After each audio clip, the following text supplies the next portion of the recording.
Awesome.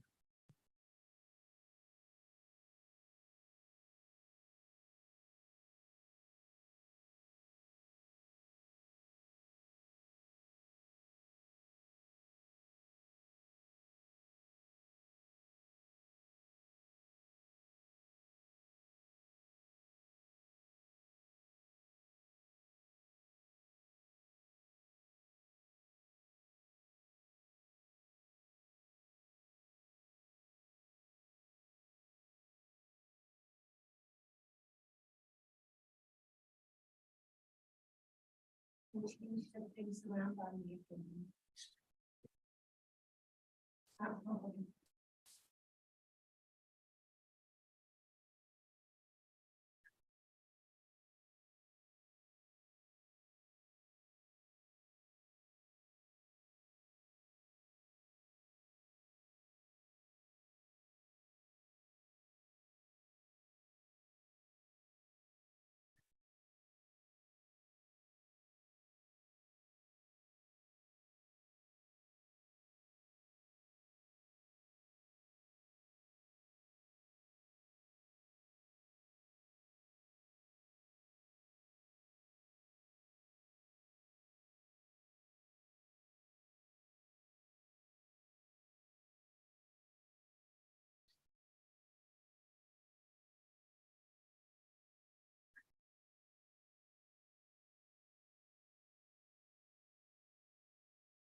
Including our leader, where is he? Well, there was that, yeah.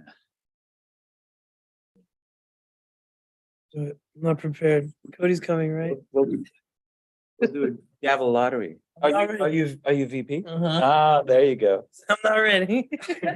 No one prepared me, please. Prepare yourself. Just always come prepared. I'm sure he would have given you a warning.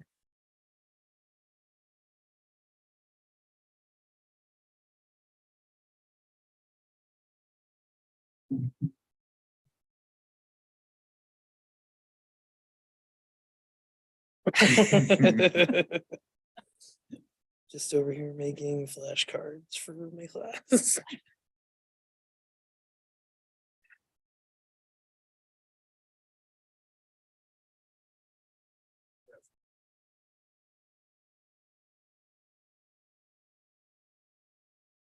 Yeah.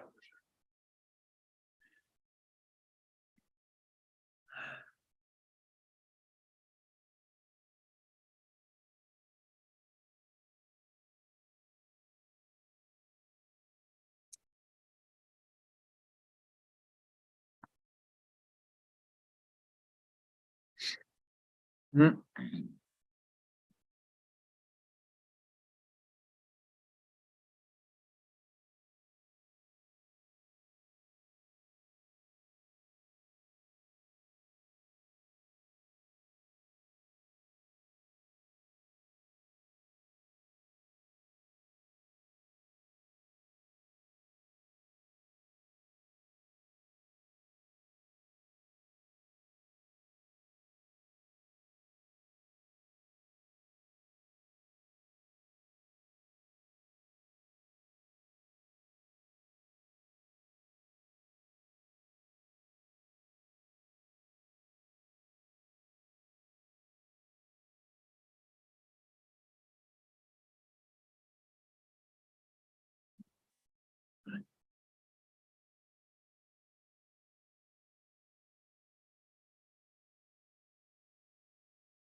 Yay, Good day. there he is.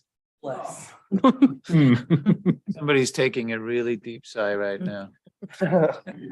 No, just trying to get as much as possible out of that workday, I guess. Hey, Dale. Don't leave any on the table. Okay. Hello, I call this meeting to order, please. Paula, may we please have the roll call? Addie Case is absent. Cody Cornett, Here. John Grant, Here. Philip Mosher, Here. Maria Pena is absent. Mark Popoff Here. and Nick Portella. Here.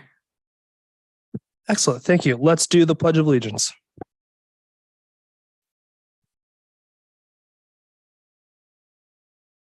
I pledge allegiance. United States of America. And to The republic for which it stands. one nation, under God, indivisible.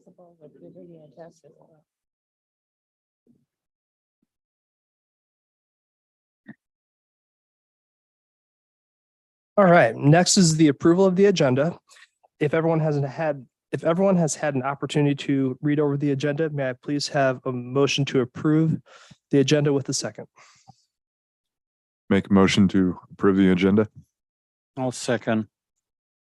Approval of the agenda has been motioned and seconded. All in favor of approving the agenda, raise your right hand and say aye.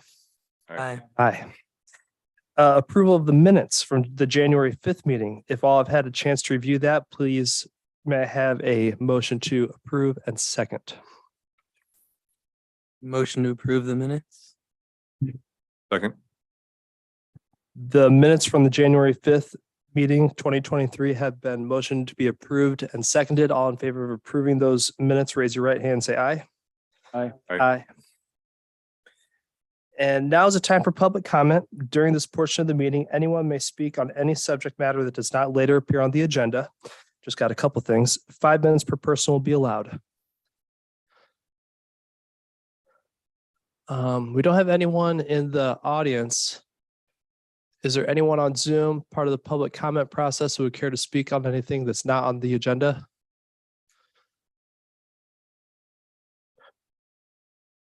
All right. Moving right along. Quasi judicial public hearing. This is for CUP 203-22. Am I supposed to have a script?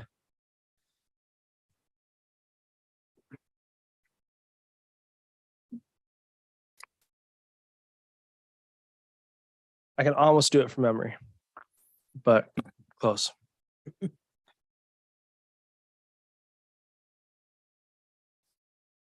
Yeah. Hey Cody, it's Jonathan.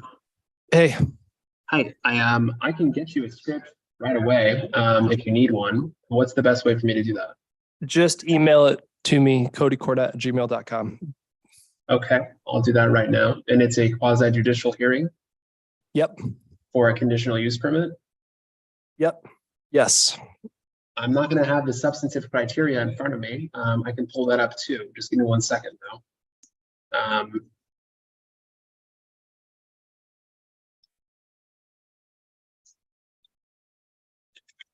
think Paula went to go grab it too, if anything. Yeah, Paula did go grab it. So you guys are kind of racing right now, but whatever works. Does she already have one that's finished? I don't know. I believe she does. Okay. I guess we'll see.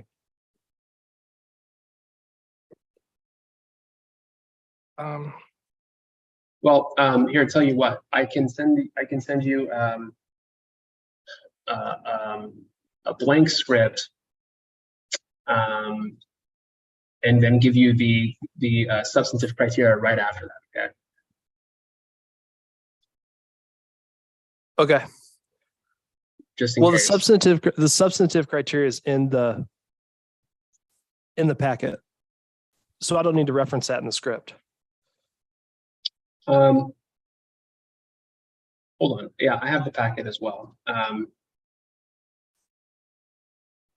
mean, I think it would require you to go through the whole packet though to basically figure out Yeah, I have all it out. I have a stock quasi judicial public hearing script that I could just start working off of right now. I just sent you one that I've done before, and it's in your Okay. email. I'm just pulling up the application right now. And so are we doing CUP 203-22? Yep.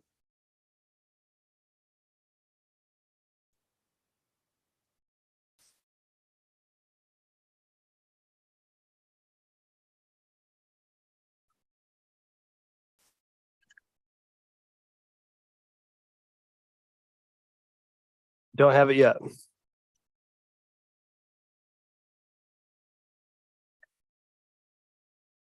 I already sent it, so it's on its way. Okay. And I'm putting together the substantive criteria right now. Okay.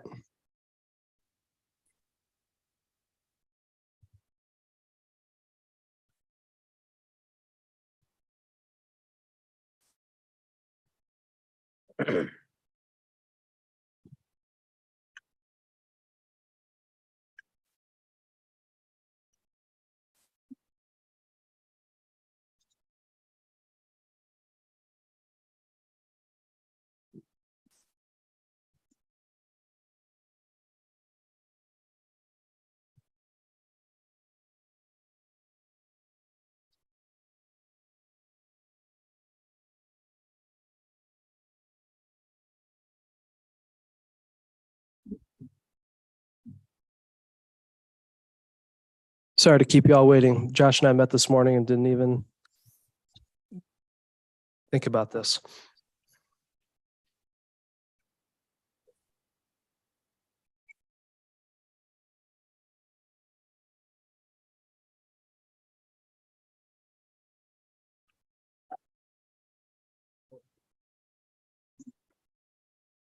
Okay, I still don't have it.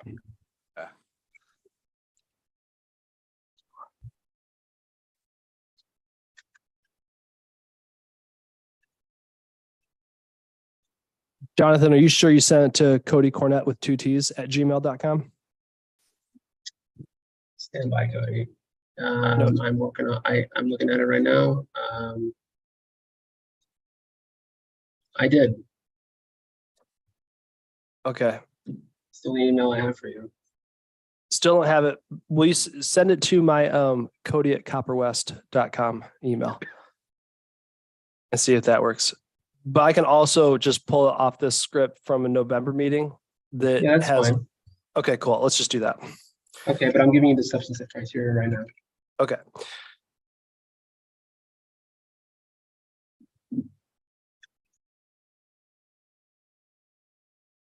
All right.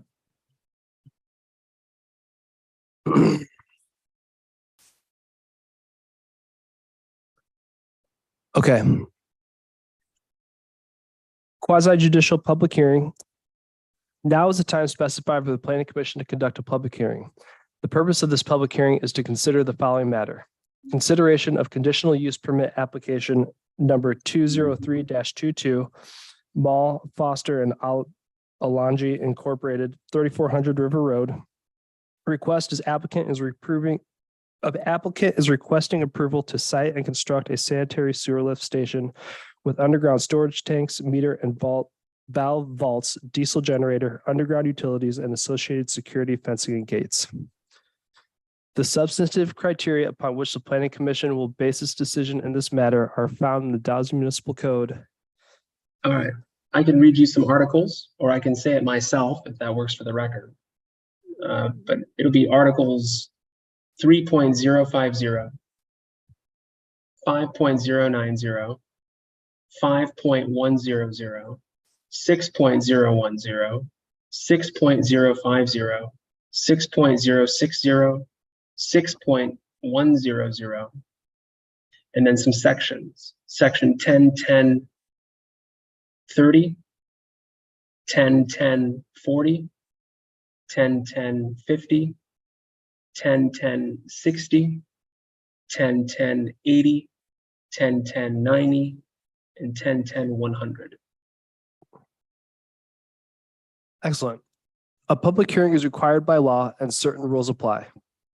First and foremost, you must be recognized by the chair in order to speak and present testimony. When recognized by the chair, please unmute your microphone and state your name and mailing address for the record. The hearing is required by law to be tape recorded. Generally, the public hearing procedure is as follows. Prior to the public hearing, a determination will be made by the qualifications of the commission members and allow for challenges from the audience. I will open the public hearing with a staff report.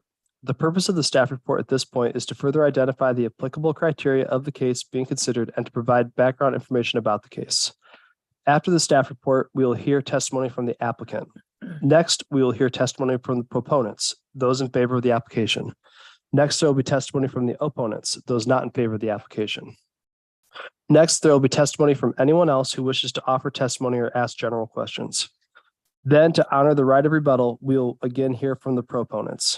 To expedite the hearing, the commission members may ask questions of any person as they testify. When this process has been concluded, we will close the public testimony portion of the hearing. During the hearing, some important standards apply. First of all, those who testify must hold their testimony to the decision criteria. As in all land use hearings, there are a complete set of rules, procedures, and criteria we must follow. Second, failure to raise an issue accompanied by statements or evidence sufficient to afford the commission members and the parties an opportunity to respond to that issue precludes an appeal to the Land Use Board of Appeals based on that issue. Third, the failure of an applicant to raise constitutional or other issues relating to proposed conditions of approval with detail specific enough to allow the city to respond to the issue precludes an action for damages in the circuit court. Fourth, prior to the conclusion of the public hearing, any participant may request an opportunity to present additional evidence, arguments, or testimony regarding the application. If such a request is made, the law states the commission must grant the request by either continuing the hearing to a time and date at least 7 days from the date of the initial hearing, or the record must be kept open for a period of at least 7 days. Are there any, these are the rules. Are there any questions? Okay. Have any members of the commission had any ex parte contacts, conflicts of interest or bias, which would prevent you from rendering an impartial decision on this matter? No, I haven't. No. No for me as well. Does anyone in the audience wish to challenge the qualifications of any members of this commission? No. The public hearing is now open. May we please have the staff report?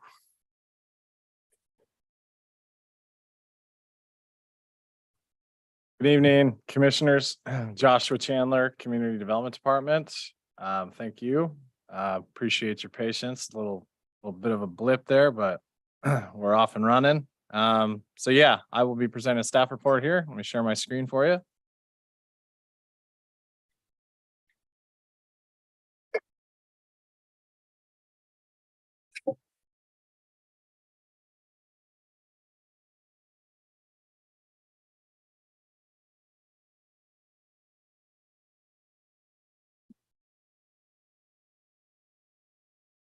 All right. So the item of discussion, first item of discussion here is conditional use permit number 203-22, applicant Mall Foster and Alonji Incorporated. The address is 3400 River Road. The zoning district is the industrial district.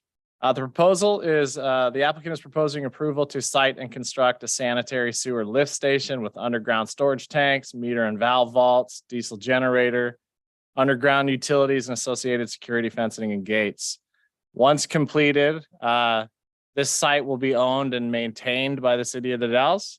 Approval of this conditional use permit will then establish a community facilities overlay onto the site. So this is the subject property. It is out River Road, a little bit past as you're heading north, a little bit past Crates Way on the left-hand side. If you've headed out there lately, you'll probably notice a lot of construction for a new data center, data center that was approved in the end of October. And then just past it, it would be off this map here, but just past it is it was a power station that we discussed for approval back in our first meeting in January. So this is a pretty detailed site plan that was provided to us, a very technical site plan provided to us. It's a rather, technical subject that we're speaking of this evening. This is the site plan showing, the different components of this facility. I won't go through all of them, but just kind of wanted to show you the layout of the site. As you can see, the eastern side abuts River Road. This driveway here is actually a private access road that feeds into Hydro Extrusions. So this will be a site. The sanitary station will actually be located off of this. Access will be provided off of this driveway. So taking a look at, when we look at conditional use permits, we look at impacts and how this new use or any proposed use impacts the impacts that a new use will have. So I'm going to go through these one by one. So the first is noise impacts. Noise impacts across the property line shall not exceed 60 decibels. Noise related to traffic impacts shall not be included with this determination. Nothing in this article shall modify other noise ordinance standards as adopted by the city. So this proposed development, as mentioned, will include a generator. And this generator is to be used for emergency scenarios only, emergency scenarios and periodic maintenance. It will very seldomly be on. This generator will be enclosed in a level 2 sound attenuation enclosure, which is an enclosure that will, dampen the sound of the generator when it's operating.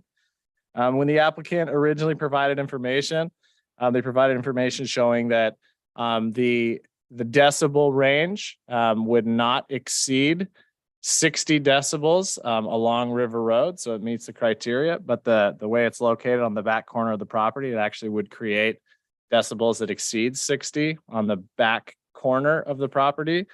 Staff discussed this with the applicant, and the applicant will then, to mitigate this, the applicant is proposing to use, it's kind of like I guess the best way to describe it would be like a blanket almost that sits on top of a chain link fence that is designed to specifically bring down the decibels.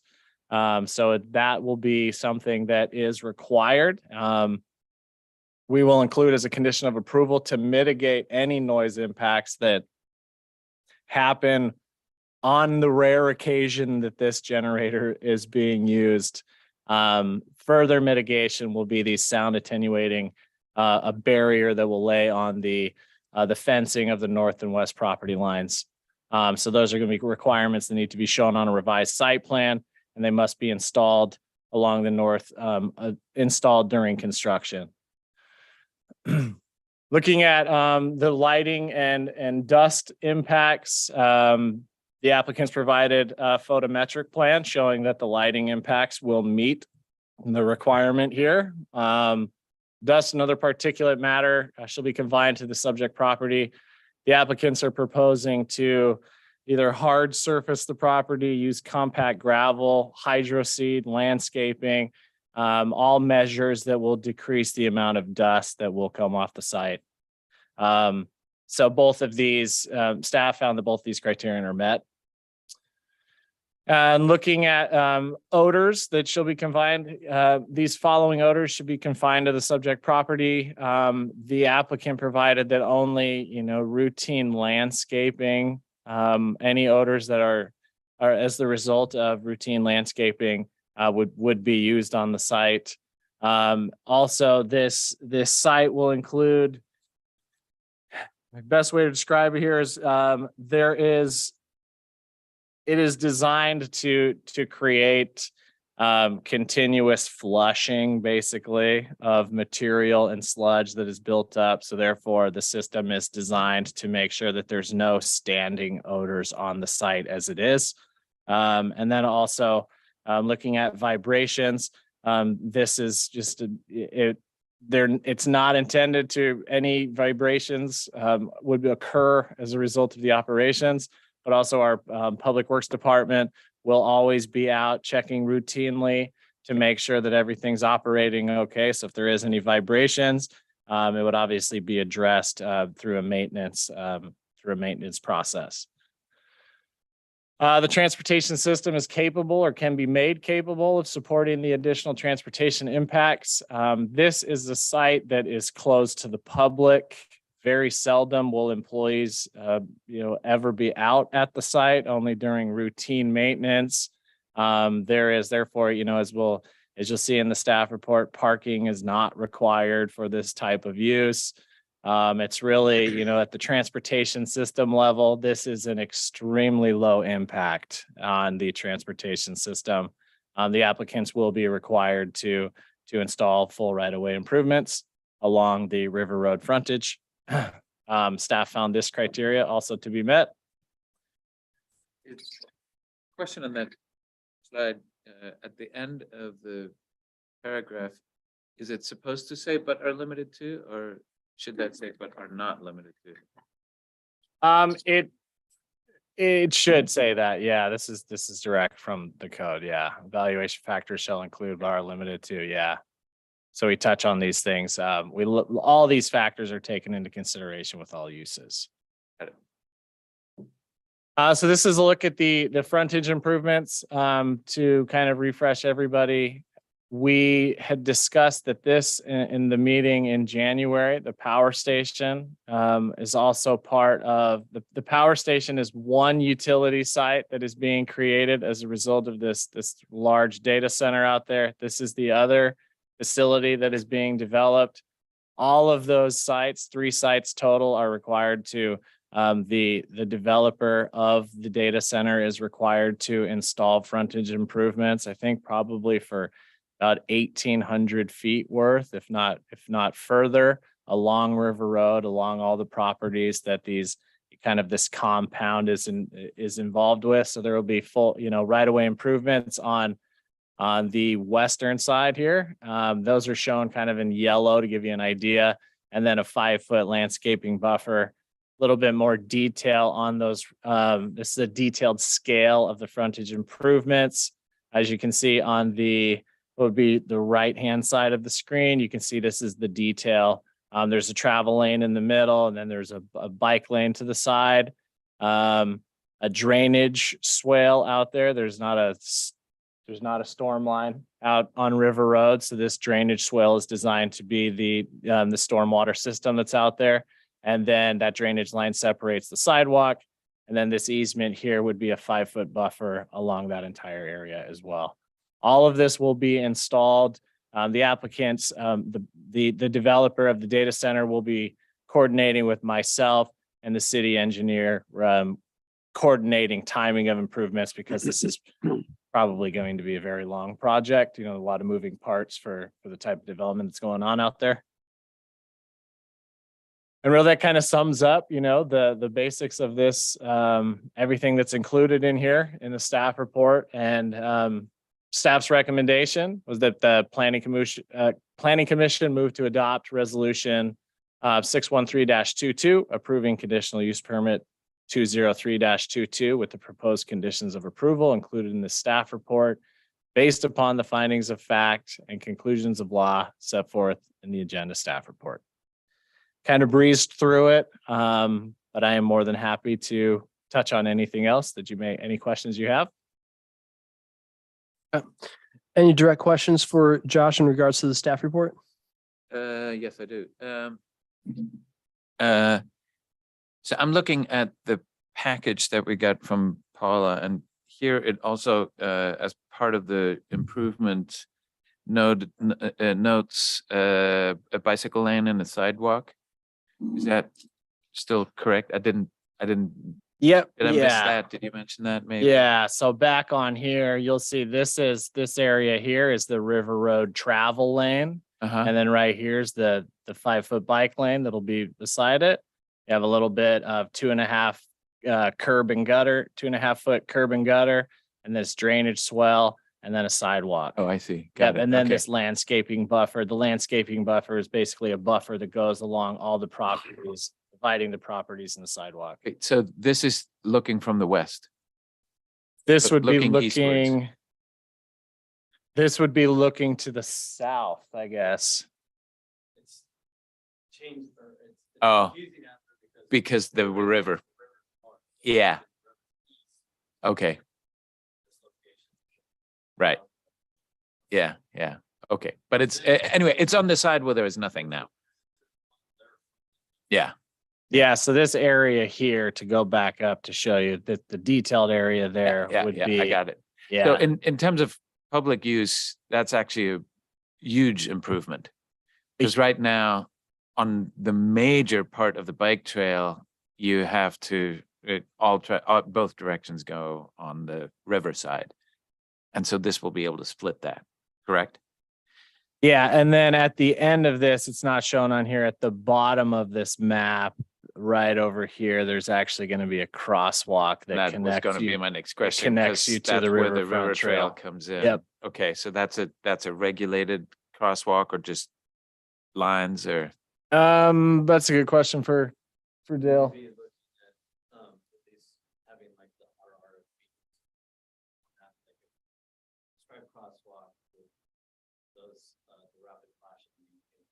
Uh-huh. Okay, cool. That's great. Awesome. So yeah, to sum it up, a substantial amount of improvements along Yeah. that whole run. Yeah. Yep. Excuse me, Josh. Yep. I could not hear anything that Dale said because it didn't sound like he was talking to a microphone. And so could you summarize it or have him please repeat it for the record? Yeah, the question was in regards to whether or not the crosswalk would be it would have basically blinking lights, correct? Here, Dale can speak for me on that one. Thank you. Yeah, where the location is of it, well, it'll probably have to be a regulated crosswalk and crossing because of the River Road being a major collector and also with speeds of 45 miles an hour, we'd be looking at probably at that location, having the rapid flashing beacons for regulating that crosswalk.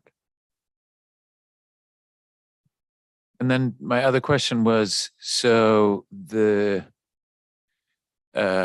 developer is more or less the sole beneficiary of the actual transfer stations, is that correct? The transfer stations are being built for the development that's being put there, is that correct? Correct. Okay. Correct. And then once complete, then transferred over to the city. Right. Yep. Yeah. And the developer then is the one that's also, this applicant is actually working on just this site, but the developer is actually going to be the one that's responsible for the improvements on 3 lots, 1,800 feet probably of improvements.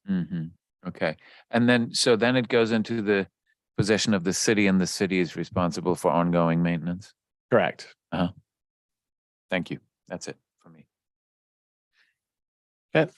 Any other questions for anyone else in regards to the staff report? Okay. Let's see. Does anyone wish to does anyone wish to testify in favor of the applicant? We will now hear from the applicant. State your name and address for the record. Thanks, I'll go. Hi, my name is Jem Gokora. Street address 6074 Northwest Trowbridge, Portland, Oregon. I'm a senior engineer at Mall Foster Laundry and working with the developer on this project. And I believe Josh provided a real good review of the findings. And I just want to say the proposed design was prepared in compliance with all applicable city and state codes. And I'm here for any technical questions, but I'm just gonna leave it at that. And I was wondering if Haifi or Kyle wanted to. Okay. Does anyone have any questions for the applicant? Anything specific? Hi, my name is Heather Haifi. I was just going to introduce myself as the client of the applicant. I am here to represent the client, and if you guys have any questions, please let me know. Otherwise, I'll just leave it to Josh and Jem. Okay, thank you. I have no questions for the applicant. So carrying on, thank you. Carrying on with that, does anyone wish to testify in favor of the application? Anyone in the Zoom audience? Okay. Does anyone wish to testify in opposition to the application? Anyone in the Zoom audience?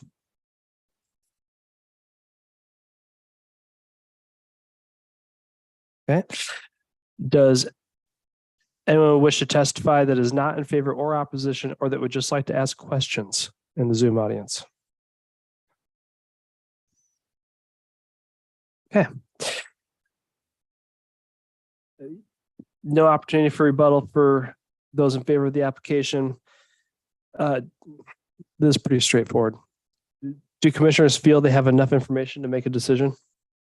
Yes. Yes. Commissioner Popoff? I don't have any questions. Okay. Okay. In that case, the public hearing is now closed.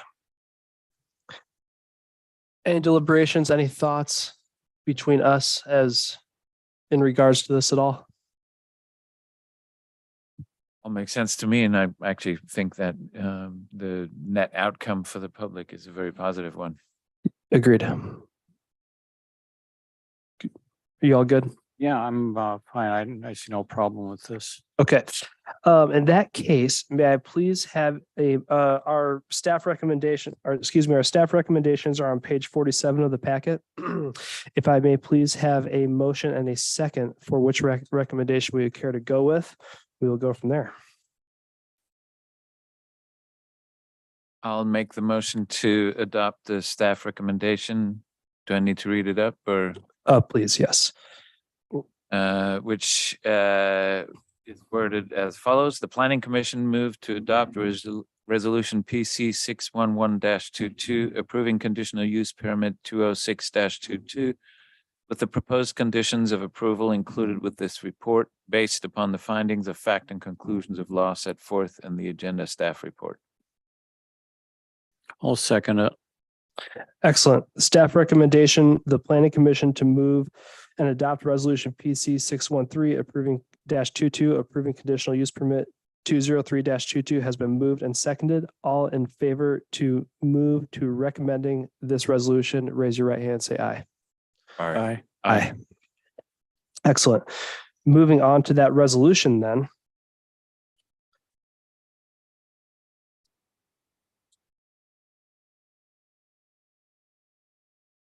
Resolution PC 613-22, approval of conditional use permit CUP application 203-22, Mall Foster and Alangi Incorporated for approval to site and construct a sanitary sewer lift with underground storage tanks, meter and valve vaults, diesel generator, underground utilities and associated security fencing and gates. We are voting on PC Resolution 613-22. All in favor of approving PC Resolution 613-22, raise your right hand, say aye. Aye. It's me. I still need a motion in a second. Sorry, may I please have a motion to approve and vote on Resolution PC 613-22? I'll make a motion to resolution PC 613-22. Adoption of for approval onto the site construct a sanitary sewer lift station with underground storage tanks, meter and valve vaults, diesel generator, underground utilities and associated security fencing and gates. Second that. Okay, a motion to vote on resolution PC 613-22 has been made and seconded. Moving to the vote. All in favor of resolution PC 613-22, raise your right hand, say aye. Aye. Aye. All those not in favor say nay. And it's a unanimous aye. Unanimous approval. Okay. Moving on to the next topic here, more of a discussion item. Actually, it is exactly a discussion item. Over the past, thank you applicants for the great project. We look forward to seeing all that come together, and thank you for your time and joining us. And I apologize for my tardiness. Over the past several months, moving on to this next agenda item, we've had a series of applications about RV parks. We've had a lot of public feedback about these RV parks.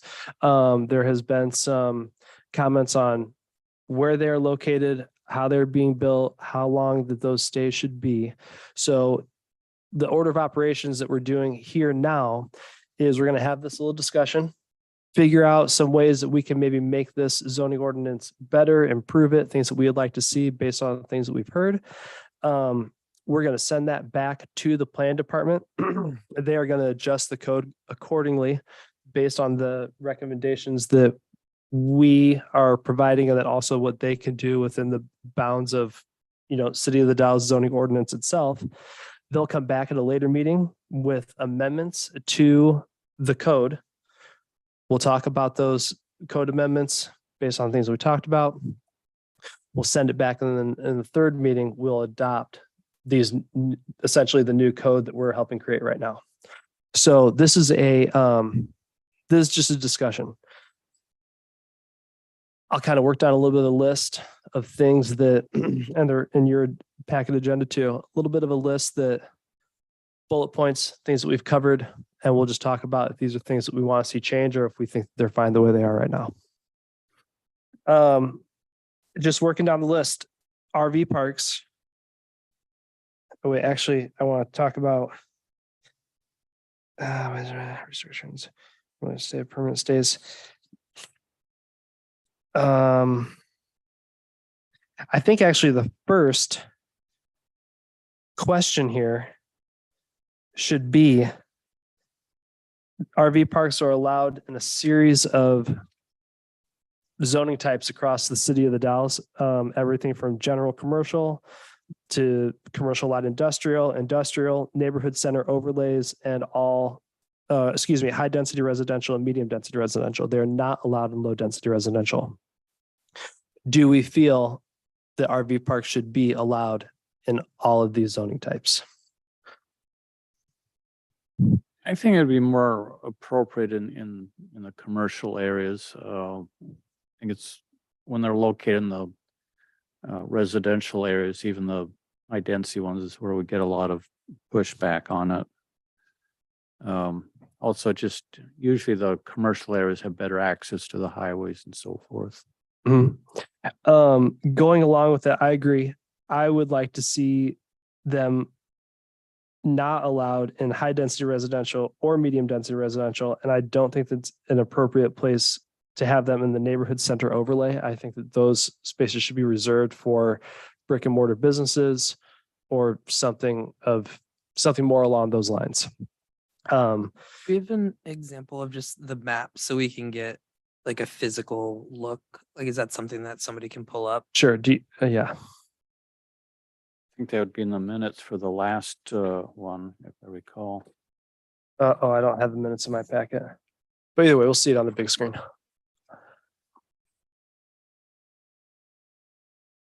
Going along with that, while Josh is bringing up that map, here in the future, we are going to have a housing needs analysis. The last time we had a housing needs analysis was in 2017. We do one every 5 years, I believe. So the next one's coming up this year. Last time Josh and I were talking about this morning, in order for the Dalles to keep pace with the influx of people that are coming in, they say, and this is in 2017, obviously things are a lot different now. The Dalles needs to be building 90 houses a year to keep up with the amount of people that are moving to the area, which obviously isn't happening. I think that burning up residential space with RV parks encumbers that significantly, which is another reason why I'd like to see it moved on. To me, that's a really interesting question. When we say we need more housing, to what degree can an RV park provide or not provide that type of housing? I mean, of course, it's not long term, but I think when we say housing, that's a bigger term than just long term, right?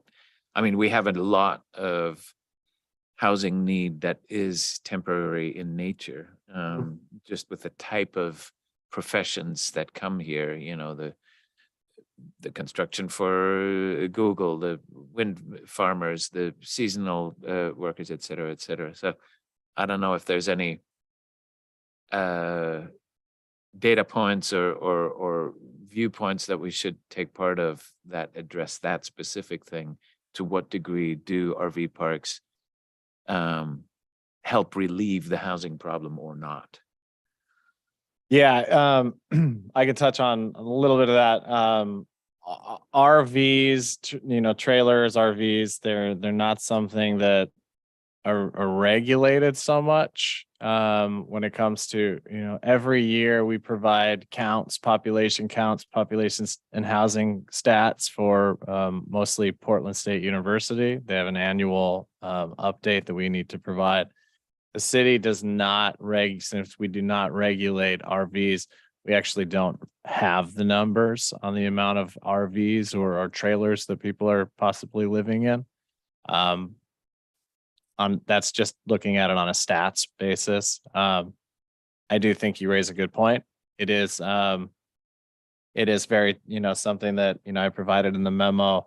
I think we've seen a shift, not only with the housing shortage, but also with changing from COVID-19. I mean, honestly, I think that with people working from home, people have an opportunity, people have the ability to work wherever they want to work. And maybe they live in the Dalles part of the year, maybe they live in Arizona the other part of the year. So I do think it's a statistic that it's hard to pinpoint. But yeah, it's a discussion. I think it's a roof over someone's head, and you could look at it that way. Whether or not you look at them as housing units, or you look at them just as strictly for the recreational aspect of them, but not something that we can can really quantify, because there is, before these we've seen approved in the past few years, there has been, unregulated use of RVs for many years on the west side of the Dalles. We just don't have those numbers. Mhm. And I think going along with that, good point. The RV park and the RV thing definitely alleviates to some degree, not alleviates, has an effect on getting a roof over someone's head. But when considering this specifically, we have to think about the livability of the people around that already have a roof over their head. And how these RV parks kind of affect them. We've heard a lot about that from public comment. Also, homes, roofs over people's heads, are only allowed out of what's going on here in 2 of the zones. Medium density, well, a neighborhood center, medium density and high density and neighborhood center overlays. They are not allowed in industrial. You can put homes in commercial or and CLI kind of. You can CLI in the industrial, there's a provision, there's basically a provision for security uses only. Okay. But the, commercial uses, it's the typical in a mixed use type of development. You would have, residential units on top, as long as there's some aspect of commercial on the bottom. Like in the port. Yeah. So I could have cleaned up my details a little bit better there, but the point is, housing is only allowed in a certain amount of these. I think that keeping RVs and allowing them to be ubiquitous across all these zoning types is just infringing on that buildable lands that are actually exclusively for stick-built manufactured homes, traditional housing only. And we just need to create that separation, so that someone can just build houses. So I would like to see a neighborhood center, medium density, high density removed from that list of possibilities. Sorry, any other thoughts on Yeah. that? I agree. I think when it comes down to people wanting roofs over their head, there are some people that like the RV lifestyle, but then if you ask a majority, I think people want a good stable roof over their head. They want, if they're looking for housing, they're not necessarily looking for RVs. And with the space that we have for the city of the Dalles, we got to have that opportunity. And if we're putting more and more RV parks with the constriction of land that we have, I definitely agree 100%. Mm-hmm. One aspect, just to throw it out there to add to the conversation, does the commission feel that there's a difference between short-term and long-term? I mean, I think that's something that, in my opinion, I think you could look at short-term as something that may be a bit more commercial. It's something that you're seeing, the constant movement of people coming and going. Long-term stays, which we have seen, we saw a proposal for that just a couple months ago for long-term stays, and they're really pushing to have as long of a stay as possible. Is a long-term stay more of a residential type of use? And the definition there is 30 days plus, right? Correct. Yeah. I don't. I think if I'm just speaking, as an ideology, I would like to see all RV parks in whatever new zoning they're only allowed to be in, be some percentage blend of long-term and short-term stays. So like 70% could be long-term, but you have to keep 30% short-term, or something like that. And the reason for that is I personally would like to see, and I think that we can discuss this, like we're just sharing our personal thoughts on this. Yeah. It's the plan department's responsibility to see if our personal thoughts and feelings can be fit into the code appropriately. Right. Correct. Yeah. I would just like to see, RV parks are great. A lot of people use them.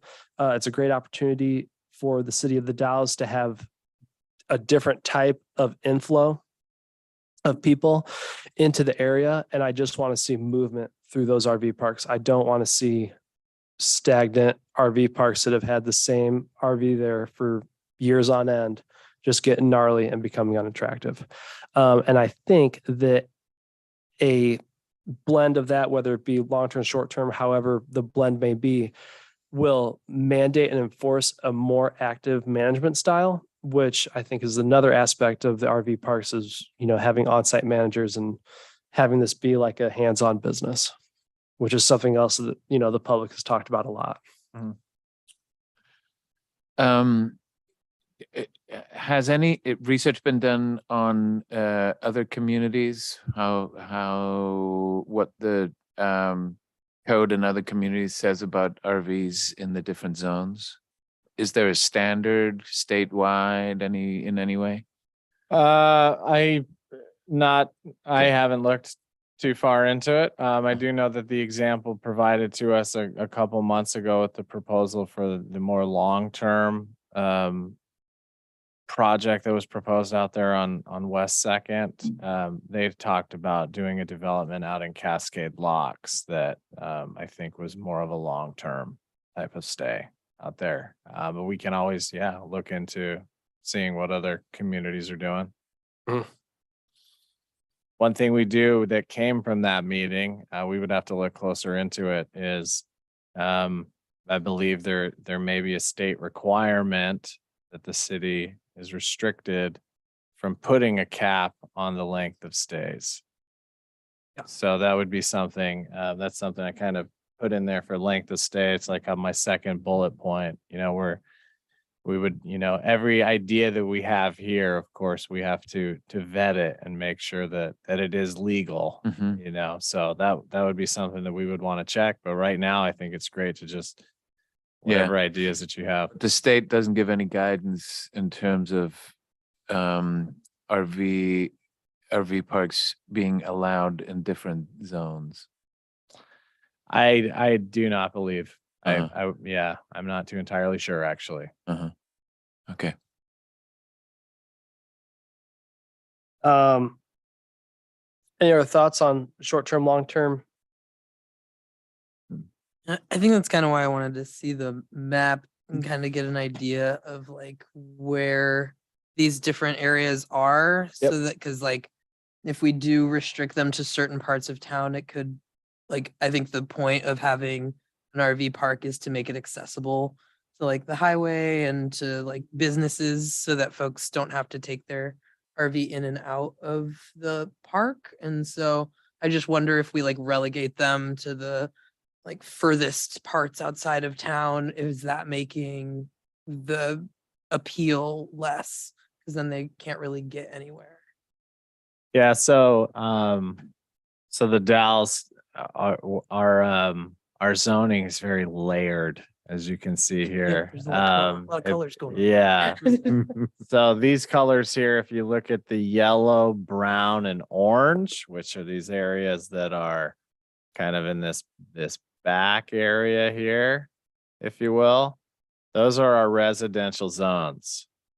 What's what? So orange is medium density, brown is high density, and then yellow is low density. And then here, when you're looking at your red, this is the general commercial zone. Pink is our downtown area, which is it's another commercial zone, central business commercial. Gray is industrial. This light gray is our light industrial, and then green is for parks, and purple is commercial recreational. So really, the brown, orange, and yellow, those are our residential zones. And of the last, since 2016, there's been 4 RV parks approved. 3 of them have been located in residential zones. And where are those? I know one's along 10th. Yep, there's one right over there. Yep. One that was just approved is approved right over in this area. The other is pretty close in this area. And then there's more of this long term that was just recently approved. And this is an existing RV park that's been around for many, many years. And the yeah. proposal is now to upgrade it, update it really. The And one that's been kind of out of commission for a long time, down by the rodeo area there generally. What's on it- east? yeah, it's on, West it's, Second. Oh, Dispensaries and everything. oh, Yep. there. Oh, Yeah. okay, okay. Oh, Oh, no, it's Bates different Motel. than the one. I'm thinking of the really old one, on the way out of town off of 30. yeah, so that one's Ah, out, that one. out in the county. Yep. Oh, I see. That's Yep. county. Got it. That one, I think the history of that is it received approval maybe years ago and then it Yeah, I believe so. never developed. Yeah. Ah. Got it. Got it. Oh, yeah, they bought it. That's right, yeah.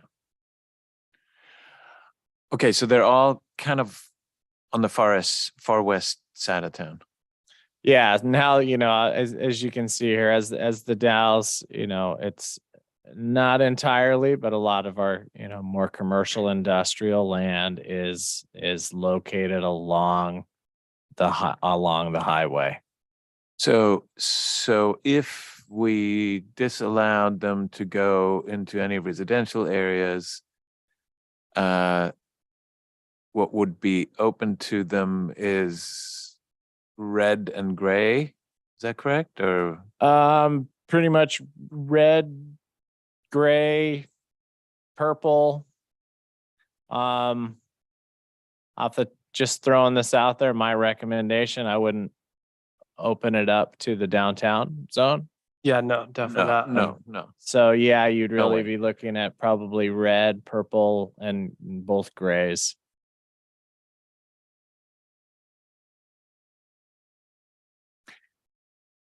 And there's no issues if we did that, the existing RVs that already have been allowed in residential areas would just be grandfathered.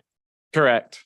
Yep. So this is something that Philip, the last two meetings, or Commissioner Mosher, the last two meetings that we discussed RV parks, they were very long meetings. Can imagine. Yeah, they were, like I said, residential zones. They were located in the residential zones, and yeah, this would be a thing that I know that this conversation came from those. Really, we're having this discussion because those proposals that came in. But yeah, it's that thing that any change you make to this code will not impact the parks that have been approved.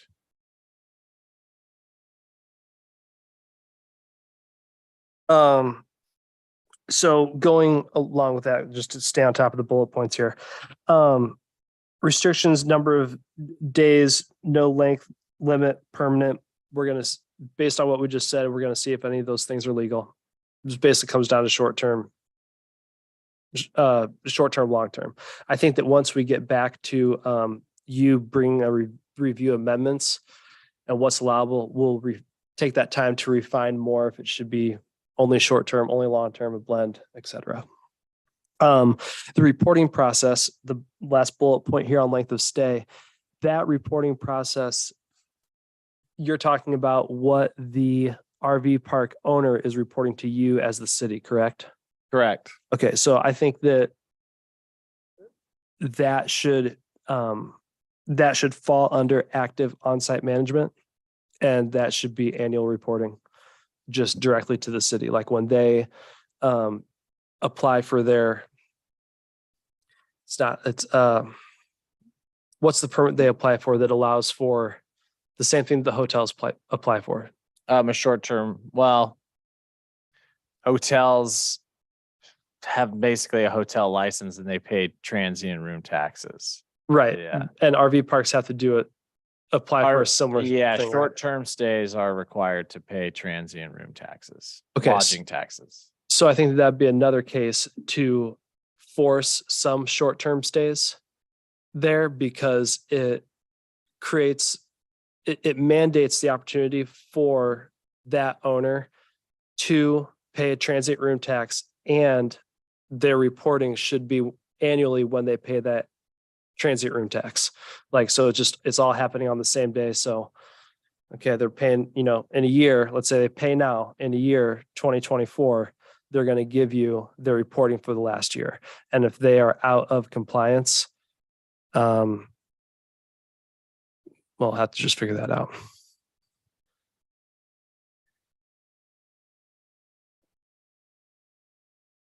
Yeah, I guess what would they do if they're out of compliance? Yeah, so transient lodging taxes are paid monthly. But it could be something that an annual report to show that, everything is paid up. Well, actually, now that I was thinking about that, an annual report, if these RV park owners are out of compliance for 11 months, how do you rectify that?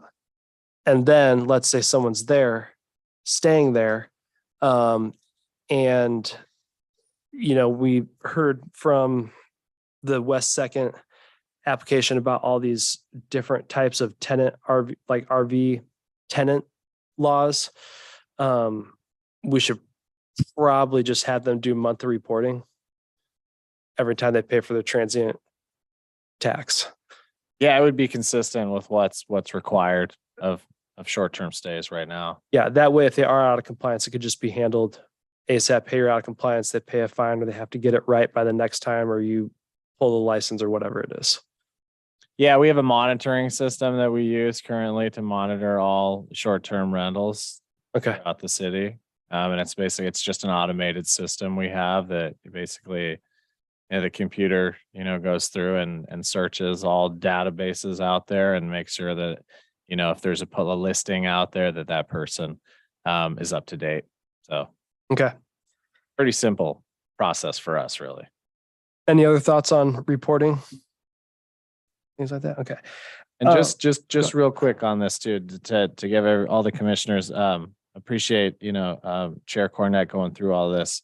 But these are, these bullet points, take them or leave them, go wherever you want with them. Basically, staff wanted to provide you with these bullet points, just from things that we've heard, things that have been discussed in past meetings. So it's really just given us, you don't have to touch on any of these, and you can take them as far left or right as you want. So I still looking at the map.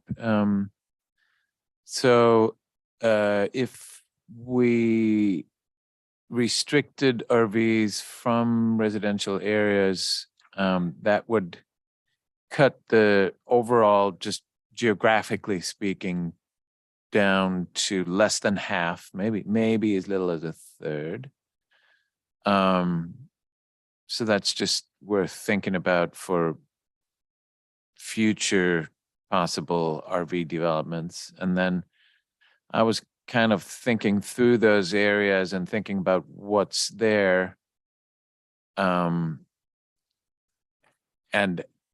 of course, I don't have in my head what I mean, it does seem like within the areas we're speaking about, there is quite a bit of open land, but of course, I don't know what the owner and other conditions are of that land. But does it seem like there is, within those commercial areas, there is room for expansion of future RV areas?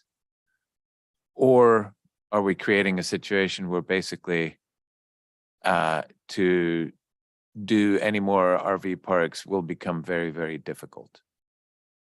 I know that's it's a bit of a difficult question to answer. Yeah, and real quick, as a reminder, low density zone which low density is yellow. Low density does not allow RV parks currently. Okay. But yes, I think to your point, if you take land away, you definitely will be restricting the amount of available land that an RV park could develop in future RV parks.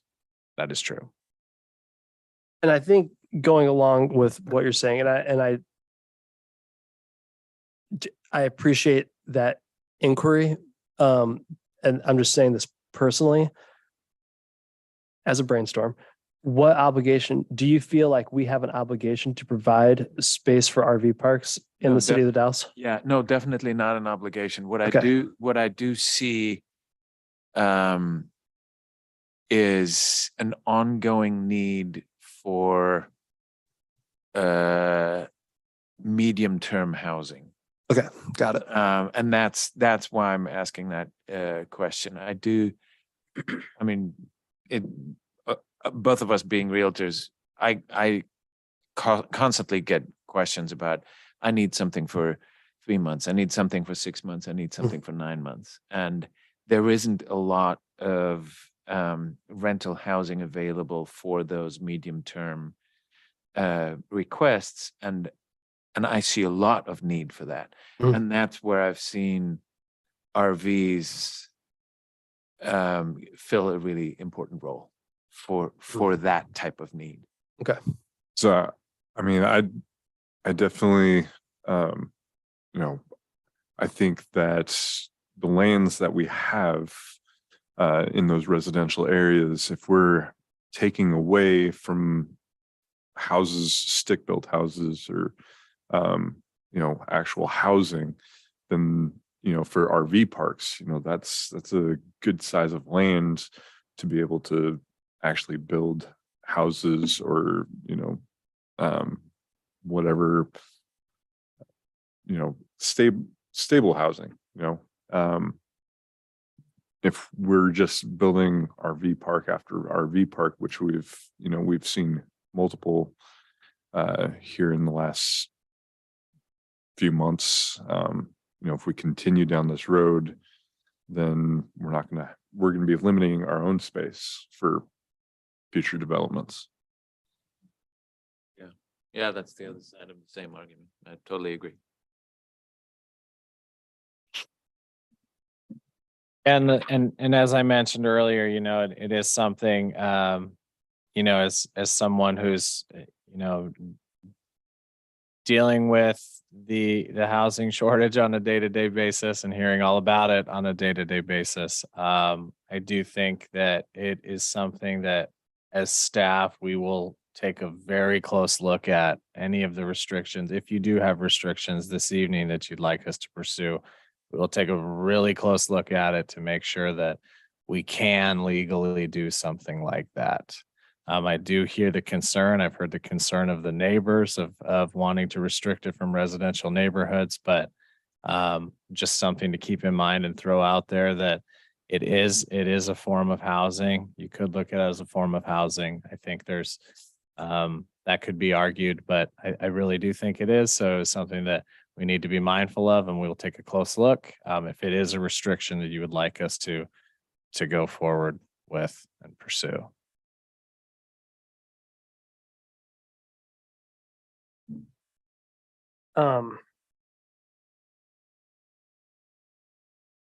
Continuing, just working down the list to keep things going. Operational plan, park rules, operating hours, quiet hours, and security. Based on some of the last applications that we have received, we have talked about operational park plan rules are to be posted. There needs to be an on-site manager. And I think that's something that we agreed on for all of them. So I think that should be something that should be standard in the code.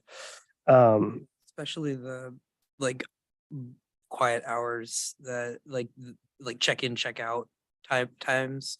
I think that makes sense wherever they end up being. Just having people come in and out at all hours just doesn't make sense. Agreed. So yeah, quiet hours to coincide with city code, and check in, check out times to coincide with their respective quiet hours. As far as security, you know, I think that on-site manager kind of solves that problem a little bit as well. If the RV park owner wants to provide additional security, you know, beyond the screening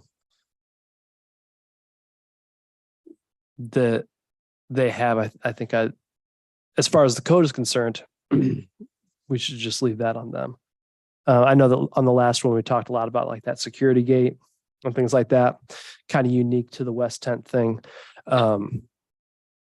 But yeah, I don't see a reason for like additional security that we should press upon the owners.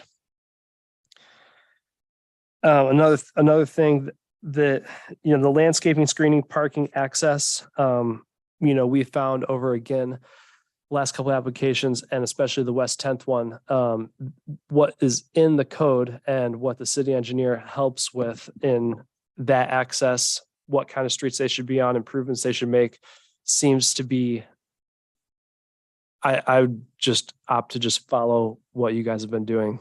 It doesn't seem like that should change at all in my mind. You know, it has to have enough room for those big RVs to turn around. The apron has to be big enough for them to be able to get into the road safely. Traffic, excuse me, traffic impact assessments will be ongoing for any of these applications, of course.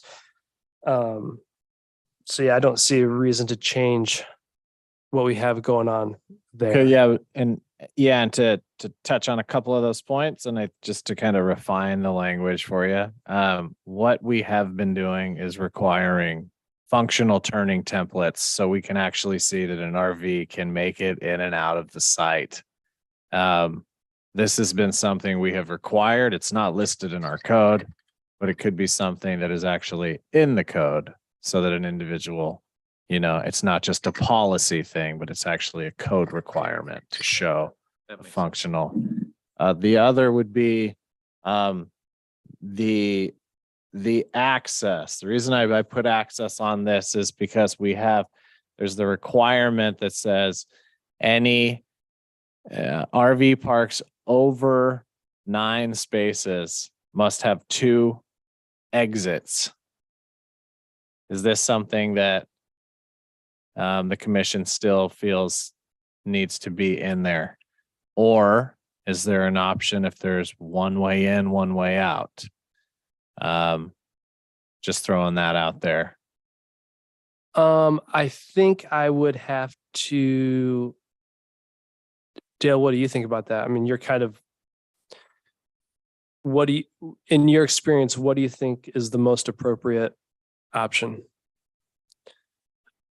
Well, what's most important for me and what I look at is again, the turning templates and making sure that whatever road network, however they're getting to that facility, not just the site, but like, you know, we've had some other RV parks that are looking at being in some residential areas that you have to come off of like a collector street and almost go in and access through a local street. So we made that one do some traffic studies and also look at the intersections, not just the site. That's the one on far out on 10th. It's one that hasn't come in here yet, I don't believe. Yeah, that's the heritage. That was, yeah. Yeah, I see. they came in off, Yeah. go ahead, sorry. I think the one on over in Chenoweth has a similar situation. Yeah. The It's- access is from 10th. Yeah, the Heritage one was off of, they're accessing off of West 7th Street and then going Pomona and then basically on West 8th into Heritage. You know, so we had them evaluate several intersections plus showing all the turning templates that they can make the movements to get into the site, not just the access at the site. But like the one that just came in on 10th Street, you know, it's extremely important that they can make those turning templates or those turning movements into and out of the site without having to go encroach into the oncoming lane to make that movement in. Yeah. So the number of access points, that was the one thing that we were looking at, that one there off of 10th Street was, you know, it having a entrance through and around the site and an exit. I think that almost works. Not having to have 2 access or 2 egress sites or two sites that where they have to be exits. Yeah. Um, The only thing that would worry me if there's only one exit is in emergency Right, evacuation. and that's where, when you get up above a certain number, of Just can't get them out. yeah, and that's where that requirement's probably coming from. Oh, the two exits. Yeah. Yeah. I mean, yeah. I think, But with the other side of that, then that also totally restricts what can be done on that It really So- does. Yeah. property, which, originally that RV park came in, what they have 27 lots or something is what they were proposing. And because of that requirement, it got choked down or moved down to 9. Oh, because of the entrance exit. yeah, they didn't have enough room to make both. Yeah.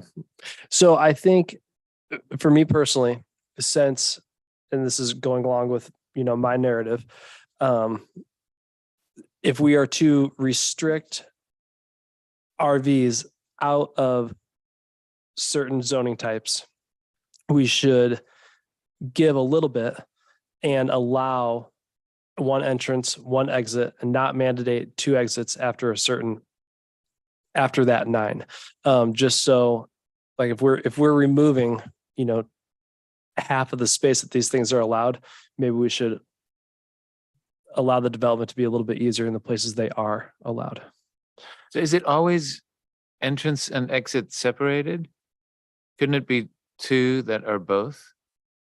You could, Because that would, to me, feel, if there's that flexibility, then the thought of getting 15 RVs out in a hurry if there's a fire sounds a lot more reasonable. Trying to get even 9 out in a hurry through one it's gonna choke. You just know it. Yeah.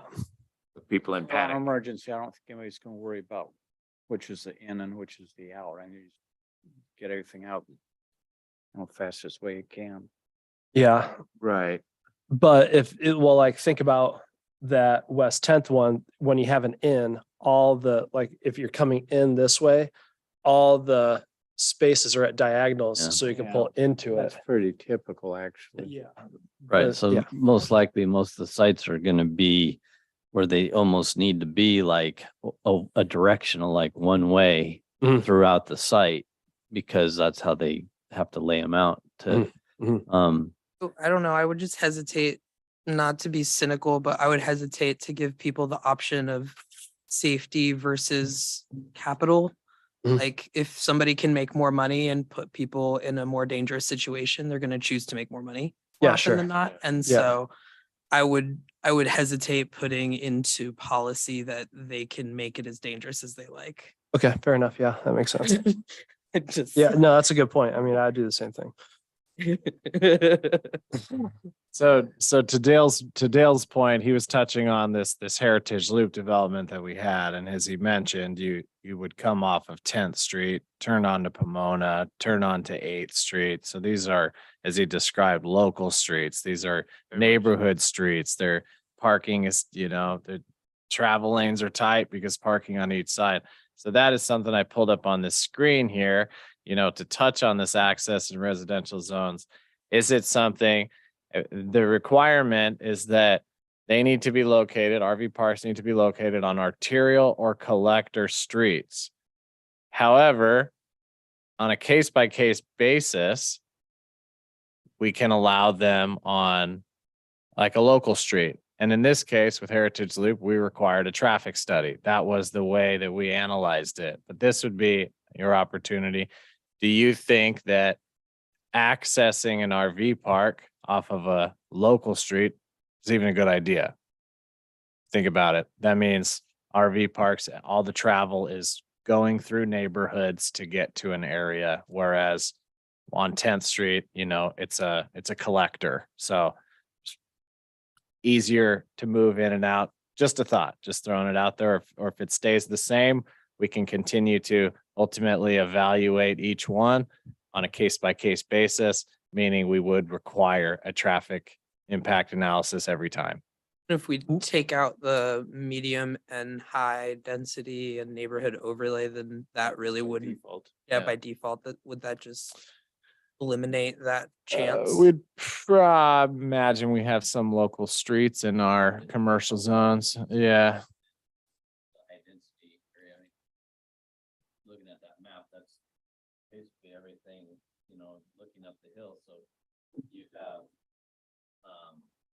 Union Street is, like a collector street. 10th Street's a major collector, but you go over to Lincoln and 11th, Lincoln, it's a local street. But what he was saying was if we take those residential areas out, then kind of by default, the neighborhood street falls away.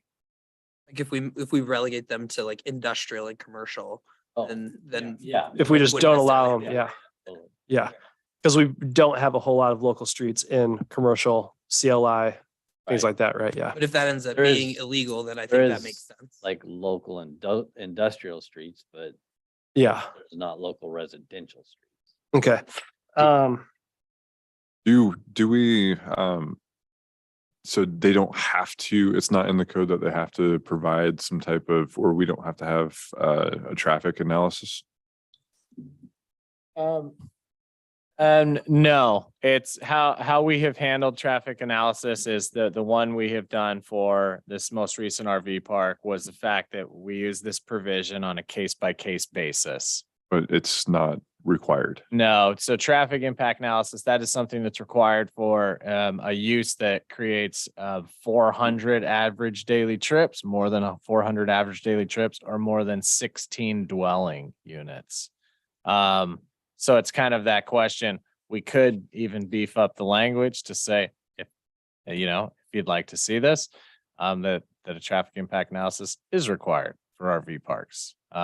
Just a blanket requirement, something to consider. Do you feel like that's just personal opinion? And for both you and Dale, do you feel like that is hypothetically, if we limit this to the zoning types listed, excluding residential zoning and neighborhood overlay, do you feel like that's even a necessary thing? I would say that the traffic impact analysis or studies not necessarily would be required if it's in a commercial or industrial area, zoning. Okay. But I would still recommend that we have the language that requires at a minimum, the turning templates, no matter where they're at. Okay. Yeah, I think we all like turning templates. Yeah. Yeah, so if this continues down the line where we're just not going to have these in residential zoning, I don't see a reason to adjust that language. Continuing on, bathroom, shower facilities, on-site storage. I don't know how you guys feel about that. I like things that look nice. I like providing facilities for people. Especially when I'm traveling, I like to see it. Is this something that we feel like we should force upon? I mean, just looking at the typical RV and their sizes these days, it seems like they're very well equipped for those things.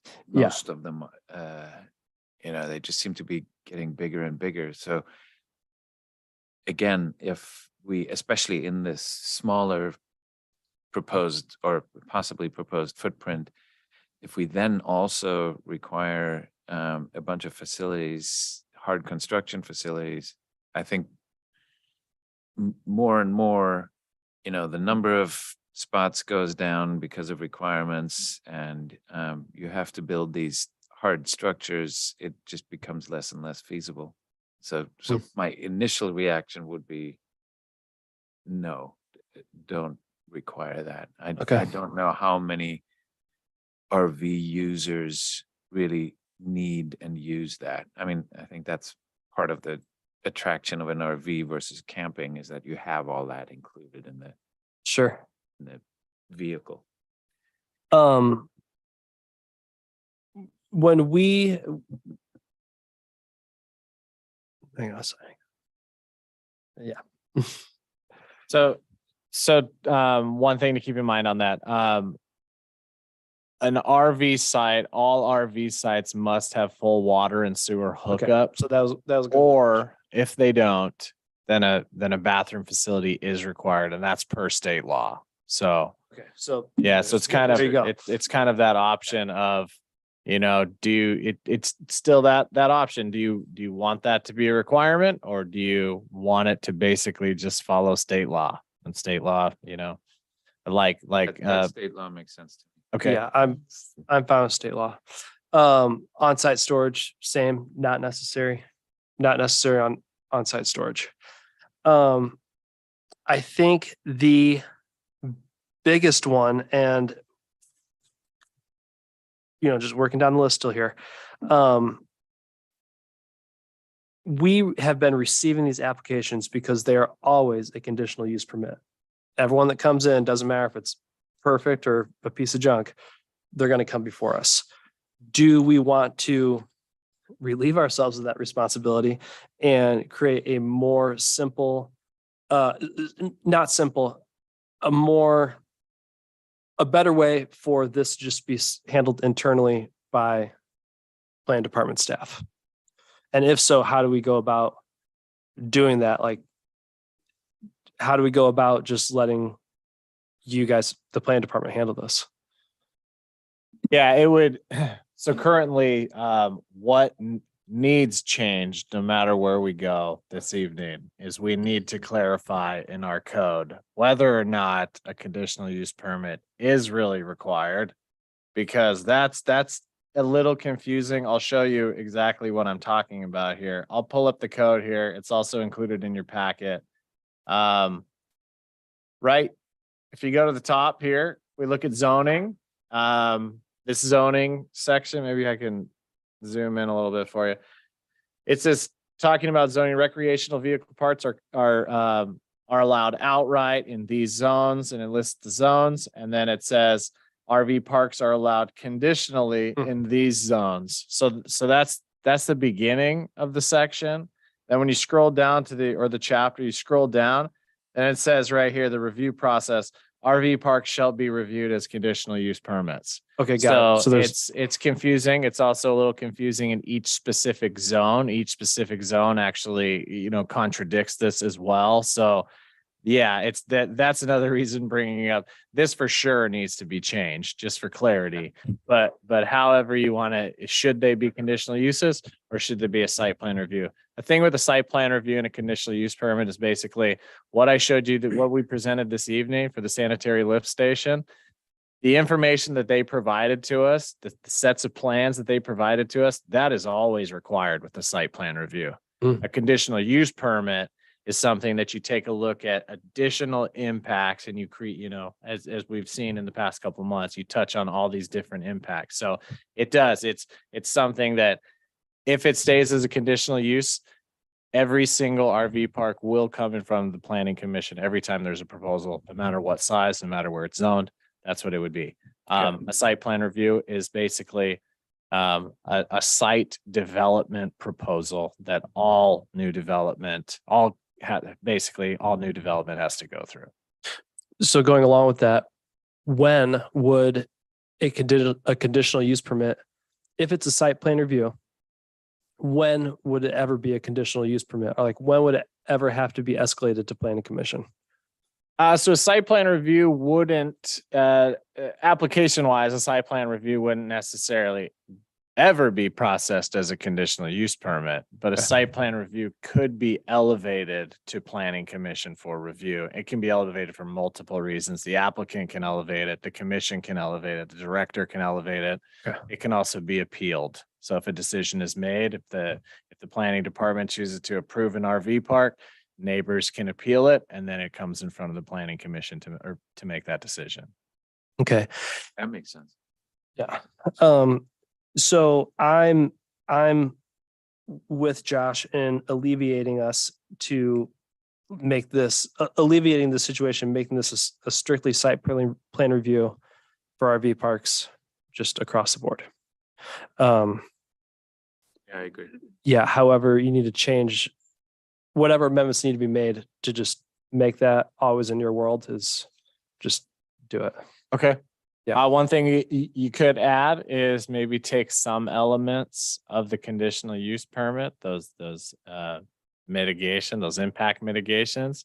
You could take some of those or an idea of those, you know, the noise impact, the dust and things like that, maybe incorporate them into the RV park section of the code. So then you still have criteria that you're referencing that staff is still reviewing. It still needs to be provided, still needs to be met. But it's basically taking conditional use permit criteria or something along those lines and bringing it into the chapter for RV parks. That's just an idea. To me, that would be the whole intent, to put a framework of requirements in place that makes it possible for you guys to really review in depth all the aspects that are necessary, and then still give you or the applicant or neighborhoods the opportunity to elevate it. Yep. Okay. That say the biggest point for last.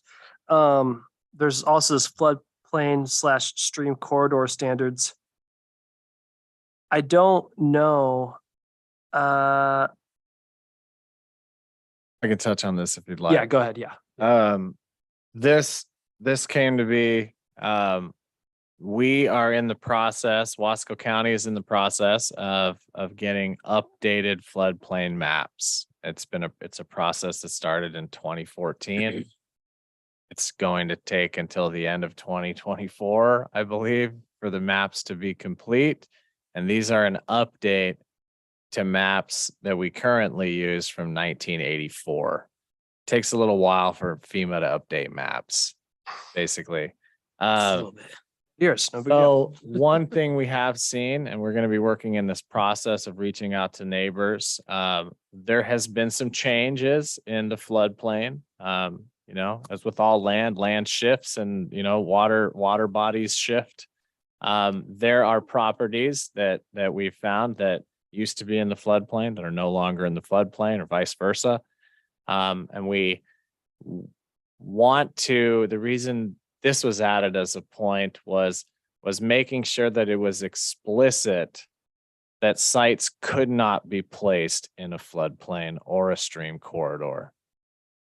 And that was just something I wanted to throw out to the group. Should that be a specific, explicitly called out in this section to make sure that an individual isn't proposing an RV park that is potentially in part of it, locating an RV in the floodplain?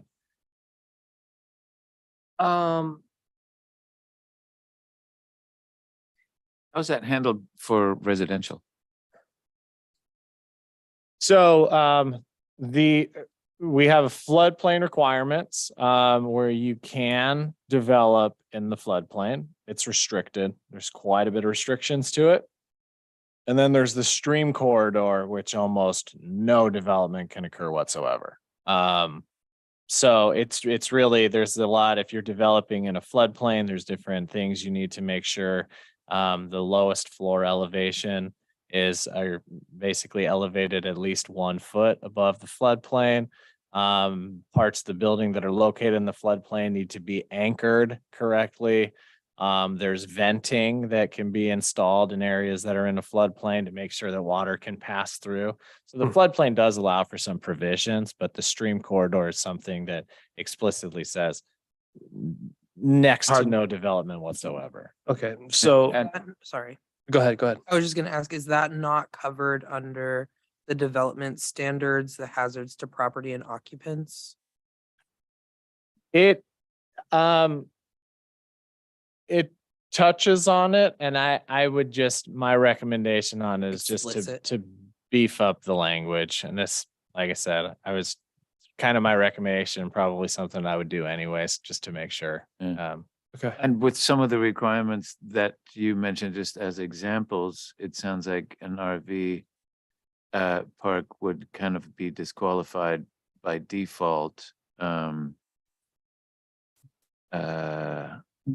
I mean, you can't really. I guess you could build it a foot above. That would be. Yeah, you could just make all Costly to do. the pads in the road a foot above floodplain, right? Technically, you could, I guess, then in a time of flooding, Okay. would they still be able to get out? Okay, got You it. know. So, I, Right. right, got it, yeah. Yeah. All right, well, then I vote no and to explicitly just state these Okay. things cannot happen here. okay. That's my vote. Yeah. Yeah. Just keep Yeah. that simple. It makes sense. I forget, there was one requirement you mentioned where I was like, well, that's automatic, no. Anchoring. Oh, anchoring, Yeah. that's what it was. Yeah. Anchoring. Yeah. Yeah. So, Yeah, and so, the reason I touch on it is, we did see some changes over on the west side of town where there are some areas where there's an existing non-conforming RV park that is now, many of the units are in the floodplain. So that's something we're going to need to address with the property owners over. and from what have you seen any of the updates that FEMA is working on or not? I have, yep, I actually have a meeting tomorrow. And so, does that suggest in general that the flood level is higher or lower than on the old maps, or is it all over the place? I think it's all over the place. I Uh-huh. mean, there's there's definite areas that area. weren't in the floodplain that we see multiple buildings that are now in the floodplain in Really? certain areas. Yeah. So, yeah, we're going to be in the middle of a notifying process to neighbors over the next couple months. We have a meeting tomorrow with FEMA's team, and they're laying it out for us. They're providing quite a bit of assistance for us in this.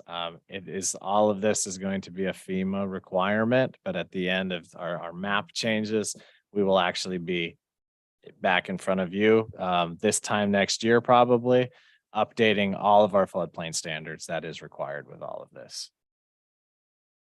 And is that floodplains and stream corridors? Stream corridor floodplain would be different. Stream corridors, they are different. Stream corridors really just, like I said, floodplain there is an ability to develop in a floodplain, but for stream corridor, it's not, But are stream corridors also being updated? Is that FEMA also? No, stream corridors were just recently updated, last year or two. Yep. And those are for, more environmental impacts, to make sure that there's not a lot of development occurring in a stream corridor. More development in a stream corridor, you see rising water temperatures. Okay. So that kind of takes care of the, running down the list that staff provided. Is there anything outstanding? Did this raise any other thoughts, things we want to touch on about RV parks? Anything that we want to kind of add to this discussion? No, I think we pretty much covered everything that I can think of. Yeah, I think the two, well, there's a lot of big ones, but I think the two biggest ones are what zoning we want to allow this in Yeah, and site plan review versus conditional use permit. And I think that we're in a fairly unanimous, if not completely unanimous agreement about those things. Yeah, I can go down a list of some notes I took if Yeah, sure. I comment That in. sounds So great. we're gonna take a look at zoning restrictions, and it's sounding like you're moving towards removing them from all residential zones And neighborhood center. and neighborhood center. There is these quiet hours are gonna be specifically called out. Quiet and check-in and check-out hours are gonna be called out specifically. On-site manager, the requirement of an on-site manager. Basically, we're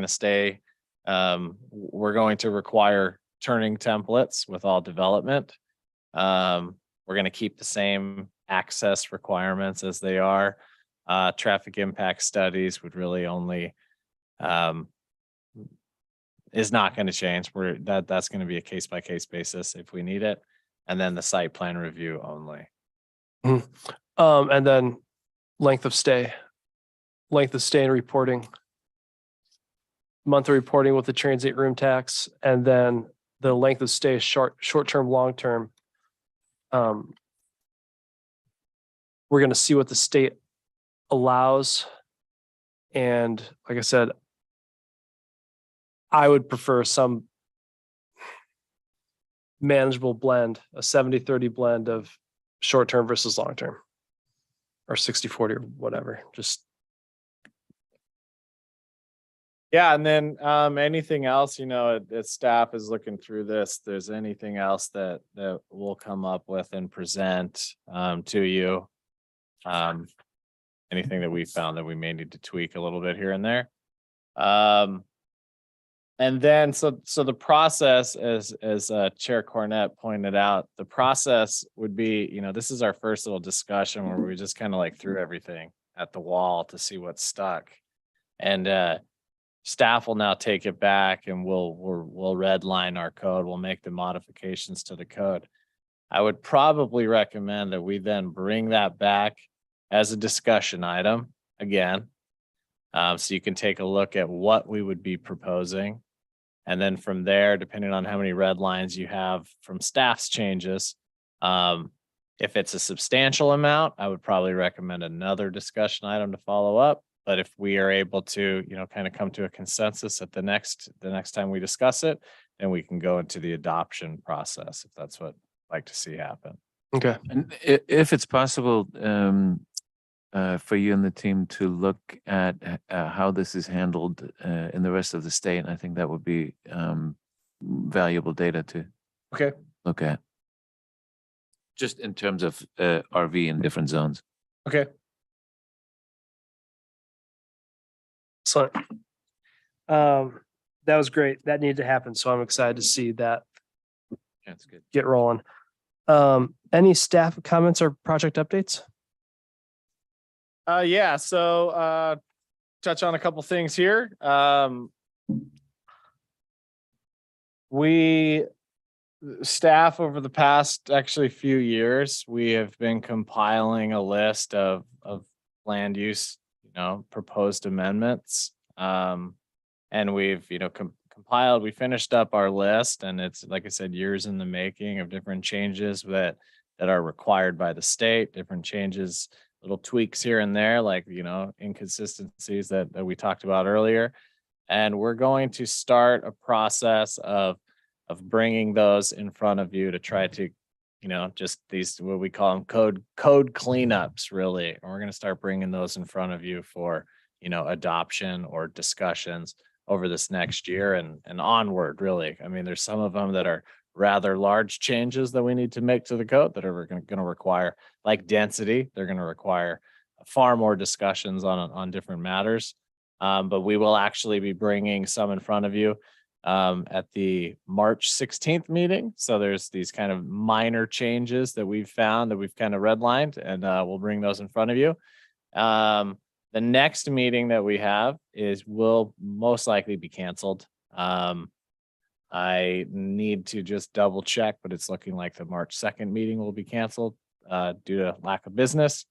And then April 6th is going to be, I've labeled it kind of like boot camp for Planning Commission. And basically we are getting our DLCD representative to come down, and she's going to provide Planning Commissioner training. It's always good to kind of understand, all of us, fresh idea, fresh eyes on how this whole process works. We're also going to take a look at our bylaws, making some updates to our bylaws, Planning Commissioner bylaws. They were last updated, I want to say like 2019. We definitely want to touch on, different,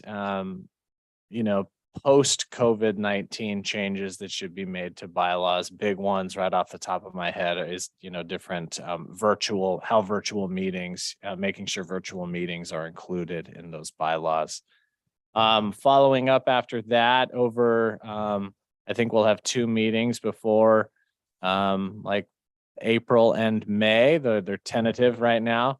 We're going to be putting together a technical advisory committee. And the idea right now is that it will include you as the planning commission, as well as some other members of the community to come together to create a technical advisory committee to oversee, as Chair Cornett pointed out, a housing needs analysis. So this housing needs analysis, it's required by the state.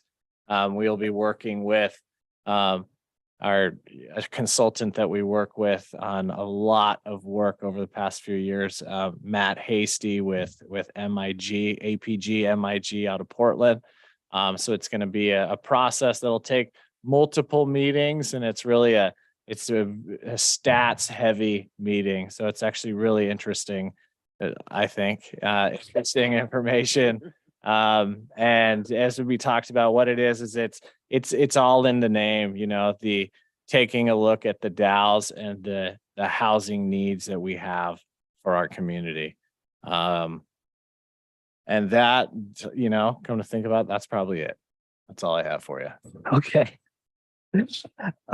Any commissioner comments or questions? The only one I have is I apologize for being late. You are forgiven. Thank you. Thank you. Cool. In that case, this meeting is adjourned. Thank you, everyone. See you in 1 month. Great. How'd we do, Paula? Outdoor voices? Yeah. Good. Yeah. You can hear everything. That's good. She's impressed. She's impressed.